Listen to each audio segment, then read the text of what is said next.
আপনারা জানেন পলাশবাড়িতে একটি গ্রাম রয়েছে যেটাকে মাদক পল্লী বলা হয়, হিরোইন পল্লী বলা হয়। ওই এলাকার ছেলে মেয়েদের ভালো কোথাও বিয়ে শাদী বা চাকরির সুযোগ হয় না।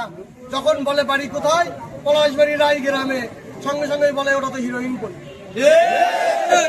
চাকরি দিতে গিয়ে যখন ভাইবা যায়, ভাই গেলে যখন জিজ্ঞেস করে যে বাড়ি কোথায়, বলে পলাশবাড়ি রাই গ্রামে, তাদেরকে বলা হয় ওটা তো হিরোইন পল্লী।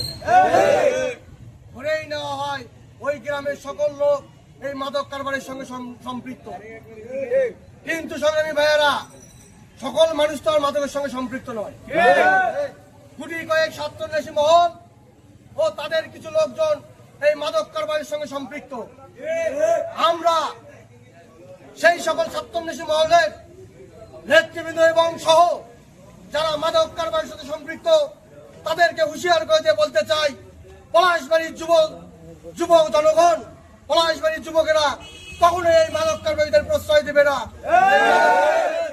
তারা দুর্বার আন্দোলন করে তুলবে ইনশাআল্লাহ। লাইলি বাইরে কেন প্রশাসন জবাব চাই, হেফতাউসি বাইরে কেন প্রশাসন ভেঙে দাও, ঘুরিয়ে দাও মাদক কারবারির কালো হাত, হেফতাউসির কালো হাত ভেঙে দাও, ঘুরিয়ে দাও, ভেঙে দাও, ঘুরিয়ে দাও হেফতাউসির কালো হাত। বাংলাদেশ জিন্দাবাদ, জিন্দাবাদ। মাদকের ভাঙ যে ছাপা পড়ে গেছে পলাশবাড়ি উপজেলায়, সেই মাদকের আগ্রার রুখে দিতে আজকে আমাদের মাদক বিরোধী যে অভিযান, আমরা বর্তমান সি সার্কেল অফিসের সামনে আমরা বিক্ষোভ করতেছি মাদক কারবারিদের ধরার জন্য। আমাদের আজকের এই বিক্ষোভের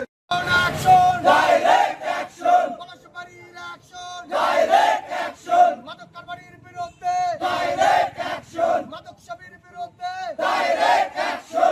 গ্রামে মাদক কেন প্রশাসন জবাব চাই, হেফতাউসির বাইরে কেন হেফতাউসির বাইরে কেন প্রশাসন জবাব চাই, হেফতাউসির বাইরে কেন ভেঙে দাও, ঘুরিয়ে দাও, ভেঙে দাও, ঘুরিয়ে দাও মাদক কারবারির কালো হাত, হেফতাউসির কালো হাত ভেঙে দাও, ঘুরিয়ে দাও, ভেঙে দাও, ঘুরিয়ে দাও হেফতাউসির